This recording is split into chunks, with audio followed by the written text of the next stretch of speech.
Rebelión en la granja, de George Orwell. Capítulo 9. El casco partido de boxeador tardó mucho tiempo en curarse. Al día siguiente de terminar las celebraciones de la victoria habían empezado la reconstrucción del molino de viento. Boxeador se negaba a tomar siquiera un día libre y, por una cuestión de honor, ocultaba su sufrimiento. De noche admitía en privado ante Trébol que el casco le molestaba mucho. Trébol se lo curaba con emplastos de hierbas que preparaba masticándolas, y tanto ella como Benjamín le pedían que trabajara menos. Los pulmones de un caballo no son eternos, le decía. Pero Boxeador no le prestaba atención. Explicaba que solo tenía una verdadera ambición: ver muy avanzada la construcción del molino de viento antes de tener que jubilarse. Al principio, en el momento de formular por primera vez las leyes de la granja animal, habían fijado en 12 años la edad de jubilación para los caballos y los cerdos, en 14 para las vacas, en 9 para los perros, en 7 para las ovejas y en 5 para las gallinas y los gansos. Se habían acordado generosas pensiones. Hasta el momento no se había retirado ningún animal, pero últimamente se hablaba cada vez más del tema. Ahora que el pequeño campo detrás de la huerta se había reservado para la cebada, corría el rumor de que se cercaría un rincón de la pradera grande para convertirlo en sitio de pastoreo para animales jubilados. Se decía que para un caballo la pensión sería de 5 libras de maíz por día y, en invierno, 15 libras de heno, además de una zanahoria o quizá una manzana los días festivos. Boxeador cumpliría 12 años a finales del verano del año siguiente. Entretanto, la vida resultaba dura. El invierno era tan frío como el anterior y la comida aún más escasa. Redujeron de nuevo las raciones, excepto las de los cerdos y los perros. Una igualdad demasiado rígida en las raciones, explicó Chillón, habría ido en contra de los principios del animalismo. En todo caso, no tenía ninguna dificultad para demostrar a los otros animales que en realidad, a pesar de las apariencias, no carecían de alimentos. Por el momento había sido necesario, sin duda, reajustar las raciones. Chillón siempre hablaba de reajuste, nunca de reducción, pero en comparación con los tiempos de Jones la mejoría era enorme. Leyendo las cifras con voz aguda y rápida, les demostró detalladamente que tenían más avena, más heno, más nabos que en tiempos de Jones, que trabajaban menos horas, que el agua era de mejor calidad, que vivían más tiempo, que una mayor proporción de sus crías sobrevivían a la infancia, que tenían más paja en los establos y sufrían menos las pulgas. Los animales creyeron todo al pie de la letra. A decir verdad, Jones y todo lo que él representaba casi se les había borrado de la memoria. Sabían que la vida ahora era dura y ajustada, que a menudo pasaban hambre y frío y que por lo general trabajaban todo el tiempo que no dormían. Pero en otras épocas seguramente había sido peor. Era lo que les gustaba creer. Además, antes habían sido esclavos y ahora eran libres. Como no dejaba de señalar Chillón, esa era una diferencia enorme. Ahora tenían muchas más bocas que alimentar. En el otoño las 4 cerdas habían parido casi al mismo tiempo, y había en total 31 cerditos.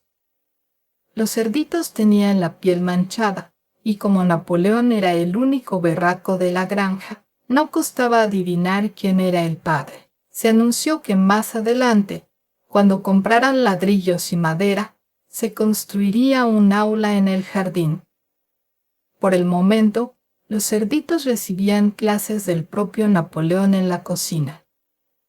Hacían ejercicio en el jardín y se les recomendaba no jugar con otros animales jóvenes. También por esa época se estableció como regla que cuando un cerdo y cualquier otro animal se encontraran en el camino, el otro animal debería apartarse, y también que todos los cerdos, sin distinción de rango, tendrían el privilegio de llevar cintas verdes en el rabo los domingos. La granja había tenido un año bastante exitoso, pero todavía estaba escasa de dinero.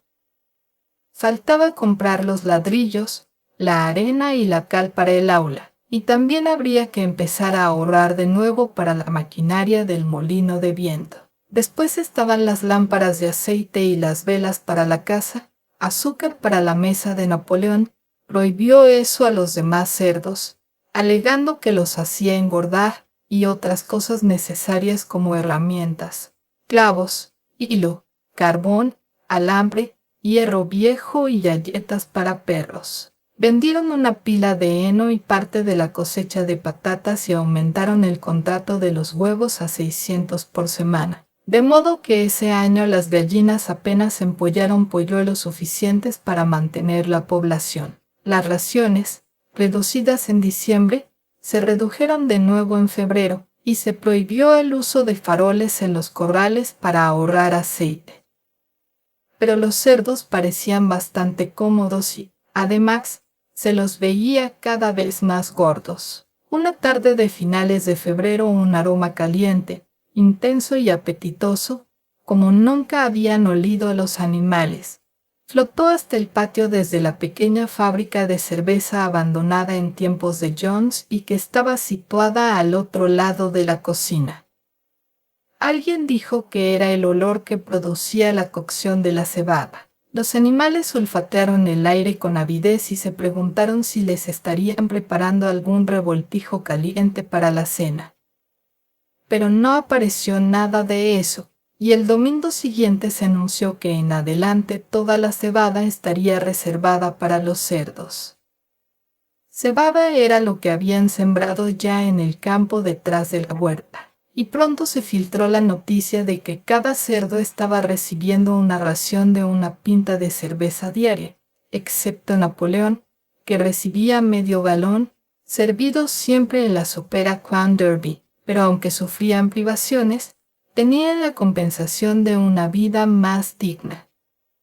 Había más canciones, más discursos y más procesiones. Napoleón había dado la orden de que una vez a la semana se realizara algo llamado manifestación espontánea, cuyo objeto era celebrar las luchas y los triunfos de los animales de la granja animal.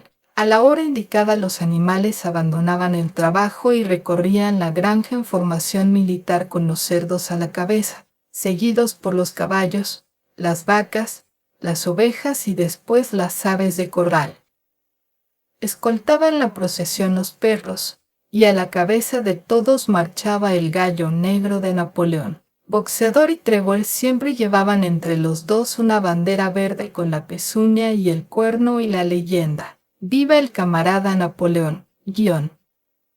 Después se recitaban poemas compuestos en honor de Napoleón y Chillon ofrecía en un discurso los detalles de las últimas subidas en la producción de alimentos y, a veces, hacía un disparo con la escopeta. Nadie era más entusiasta de la manifestación espontánea que las ovejas, y si alguien se quejaba, como hacían a veces algunos animales cuando no había cerdos o perros cerca, de la pérdida de tiempo y de tener que pasar tantas horas allí de pie, al frío, las ovejas se encargaban de silenciarlo balando ruidosamente: «4 patas, sí, 2 patas, no».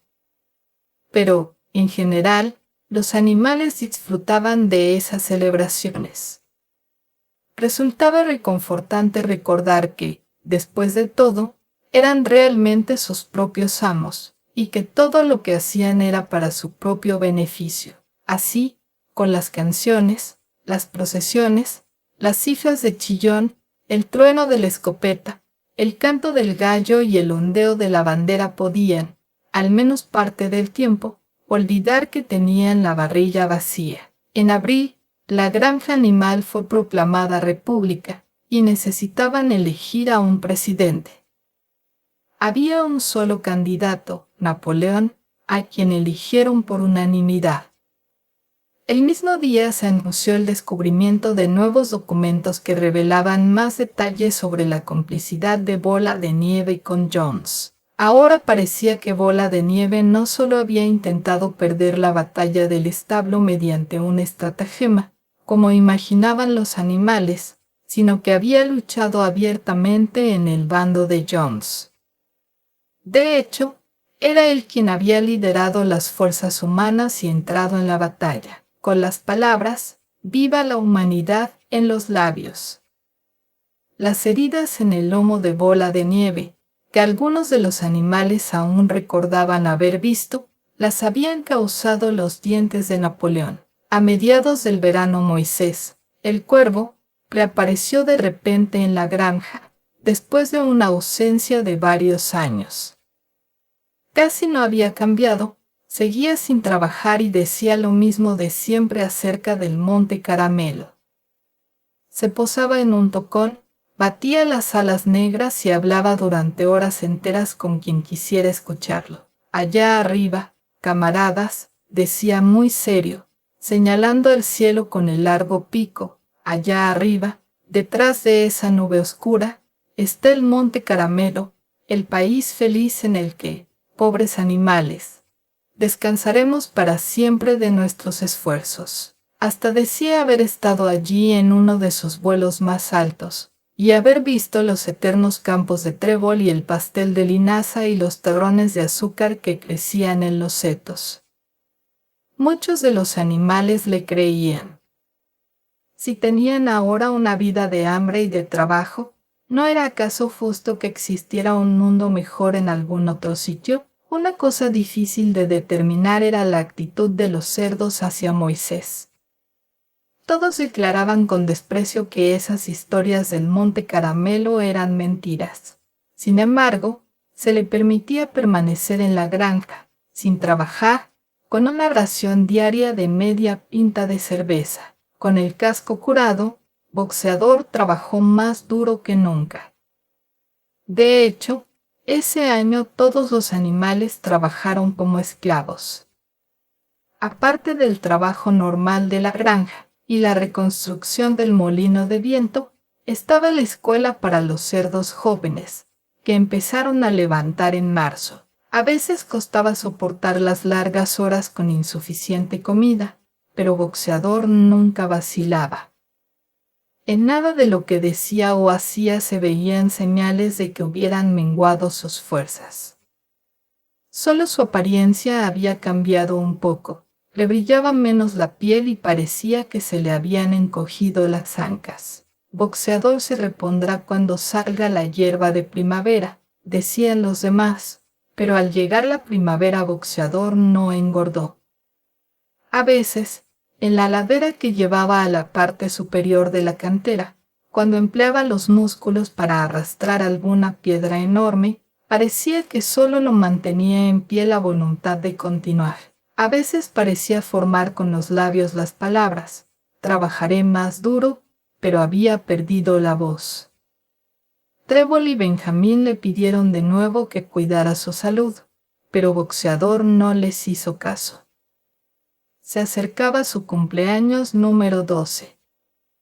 No le importaba lo que pudiera pasar si lograba acumular una buena reserva de piedras antes de jubilarse. Un día de verano, al anochecer, un repentino rumor recorrió la granja. Algo le había sucedido a Boxeador.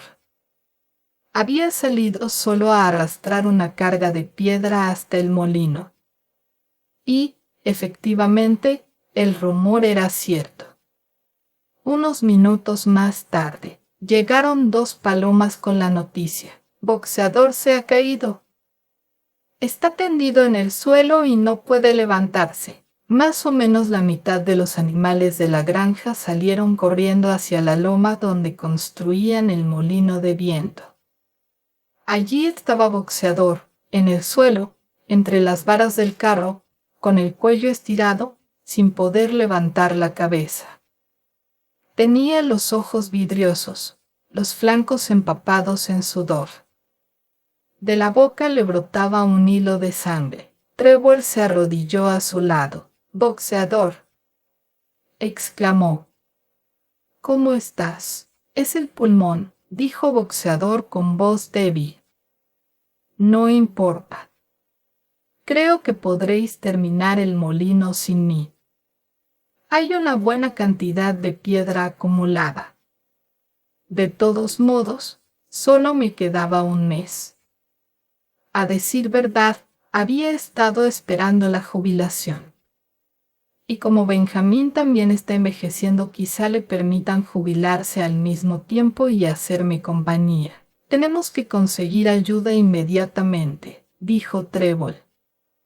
Que alguien corra a contarle a Chillón lo que ha sucedido. Los demás animales corrieron de inmediato a la casa a darle la noticia a Chillón. Solo quedaron allí Trébol y Benjamín, que se echó al lado de Boxeador, sin decir nada, le ahuyentaba las moscas con la larga cola.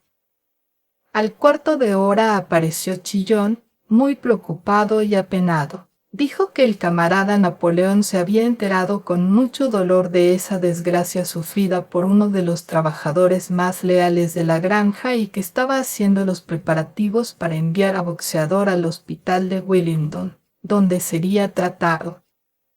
Eso preocupó un poco a los animales. Con excepción de Marieta y Bola de Nieve, ningún otro animal había salido jamás de la granja, y no les gustaba la idea de que su camarada enfermo terminara en manos de los seres humanos. Sin embargo, Chillón los convenció con facilidad de que el veterinario de Willingdon trataría a Boxeador de manera más satisfactoria que si lo dejaban en la granja. Una media hora más tarde, cuando Boxeador se hubo recuperado un poco, lo ayudaron a ponerse con esfuerzo de pie, y logró volver cojeando al establo, donde Trébol y Benjamín le habían preparado una buena cama de paja. Durante los 2 días siguientes, Boxeador no salió de su establo. Los cerdos habían enviado una botella grande de medicamento rosado encontrado en el botiquín del baño, y Trébol se lo administraba a Boxeador 2 veces al día después de las comidas. Por la noche ella se echaba a su lado para conversar, mientras que Benjamín le espantaba las moscas. Boxeador declaraba no sentirse arrepentido de lo que había sucedido. Si se reponía bien, podría llegar a vivir otros 3 años, y esperaba con ilusión los tranquilos días que pasaría en un rincón del prado. Sería la primera vez que tendría tiempo para estudiar y cultivar la mente. Decía que pensaba dedicar el resto de su vida a aprender las 22 letras restantes del alfabeto. Sin embargo, Benjamín y Trébol solo podían acompañar a Boxeador después de las horas de trabajo, y fue al mediodía cuando llegó el furgón para llevárselo. Todos los animales estaban deshervando los nabos bajo la supervisión de un cerdo cuando vieron con asombro que por el lado de los edificios aparecía Benjamín al galope, rebuznando con todas sus fuerzas. Era la primera vez que veían a Benjamín agitado. De hecho, era la primera vez que lo veían galopar. ¡Rápido, rápido!, gritó. «Venid». Se llevan a Boxeador. Sin esperar órdenes del cerdo, los animales interrumpieron lo que estaban haciendo y echaron a correr hacia los edificios de la granja. Efectivamente, en el patio había un furgón grande, cerrado, tirado por 2 caballos, con un letrero en el costado y un hombre de aspecto taimado, con bombín, sentado en el pescante. Y el establo de Boxeador estaba vacío. Los animales rodearon el furgón. «Adiós, Boxeador», dijeron a coro. «Adiós, estúpidos». «Estúpidos», gritó Benjamín, corcoveando alrededor y pateando el suelo con los pequeños cascos. «Estúpidos. ¿No veis lo que está escrito en el costado del furgón?». Eso hizo vacilar a los animales, que se quedaron callados. Muriel empezó a deletrear las palabras. Pero Benjamín la apartó y en medio de un silencio sepulcral leyó: «Alfred Siemens, matarife de caballos y fabricante de pegamento, Wellington. Comerciante de cueros y harina de huesos. Servicio de perrera. ¿No entendéis lo que significa? Lleva la boxeadora al matadero. Los animales soltaron al unísono un grito de horror. En ese momento el hombre sentado en el pescante fustigó a los caballos y el furgón salió del patio a trote rápido. Todos los animales lo siguieron, desgañitándose. Trébol se abrió paso hasta la primera fila. El furgón empezó a acelerar.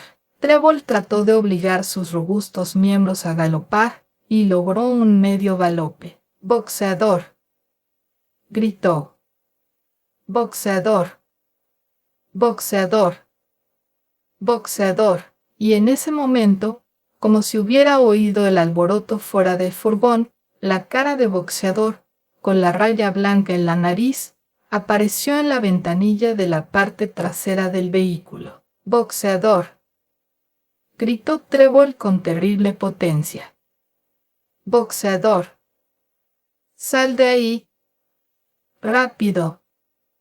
¡Te llevan a la muerte! Todos los animales repitieron el grito de «Boxeador, sal de ahí, boxeador», pero el furgón avanzaba cada vez a mayor velocidad, alejándose de ellos. No estaba claro si Boxeador había entendido las palabras de Trébol. Pero un instante más tarde su rostro desapareció de la ventanilla y se oyó el tremendo tamborileo de cascos dentro del furgón. Estaba tratando de salir de allí a patadas. En otros tiempos los cascos de boxeador habrían reducido a astillas el vehículo. Pero, ¡ay!, las fuerzas lo habían abandonado, y en unos instantes el sonido del tamborileo se fue debilitando hasta cesar. Desesperados, los animales empezaron a pedir a los dos caballos que tiraban del furgón que se detuvieran. «¡Camaradas! ¡Camaradas!», gritaron. «No llevéis a vuestro propio hermano a la muerte». Pero las estúpidas bestias, demasiado ignorantes para darse cuenta de lo que pasaba, no hicieron más que aplastar las orejas contra la cabeza y acelerar el paso. La cara de Boxeador no volvió a aparecer en la ventanilla. Demasiado tarde, a alguien se le ocurrió adelantarse al furgón y cerrar la puerta de la granja, pero el vehículo la atravesó en un instante, antes de desaparecer con rapidez en la carretera. Nunca más vieron a Boxeador. 3 días después se anunció que había muerto en el hospital de Wellington, a pesar de recibir todas las atenciones a las que un caballo puede aspirar. Chillón salió a dar la noticia a los demás. Según dijo, había estado con Boxeador durante sus últimas horas. «Fue la escena más conmovedora que he visto jamás», dijo Chillón, levantando la pezuña y enjugándose una lágrima. «Estuve a su lado en el último momento. Y al final, casi demasiado débil para hablar, me susurró al oído que solo una cosa le producía dolor: tener que dejarnos antes de terminar el molino. Adelante, camaradas», musitó, «adelante en nombre de la rebelión. ¡Viva la granja animal! ¡Viva el camarada Napoleón! Napoleón siempre tiene razón». Esas fueron sus últimas palabras. «Camaradas». De repente, la actitud de Chillón cambió. Calló un instante, y antes de continuar sus ojillos lanzaron miradas de desconfianza a un lado y a otro. «Estaba enterado», dijo, «de que había circulado un estúpido y malvado rumor en el momento del traslado de Boxeador. Algunos animales habían notado que en el furgón que llevaba a Boxeador había un letrero que decía «Matarife de caballos», y habían llegado a la conclusión de que mandaban a Boxeador al matadero. «Casi resultaba increíble», dijo Chillón, «que algún animal pudiera ser tan estúpido».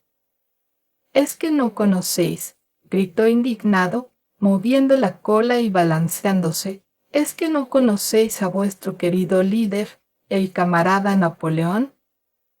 Había una explicación muy sencilla. El furgón, antes propiedad del Matarife, había sido comprado por el veterinario, que aún no había cambiado el letrero. Así surgió el error. Esa noticia alivió mucho a los animales. Y cuando Chillón dio más detalles de la agonía de Boxeador, de la admirable atención que había recibido y de los caros medicamentos que Napoleón había pagado sin pensar en el costo, desaparecieron sus últimas dudas, y la idea de que al menos había muerto contento atenuó el dolor que sentían por la desaparición del camarada. El propio Napoleón asistió a la reunión del siguiente domingo por la mañana y pronunció un breve discurso en homenaje a Boxeador.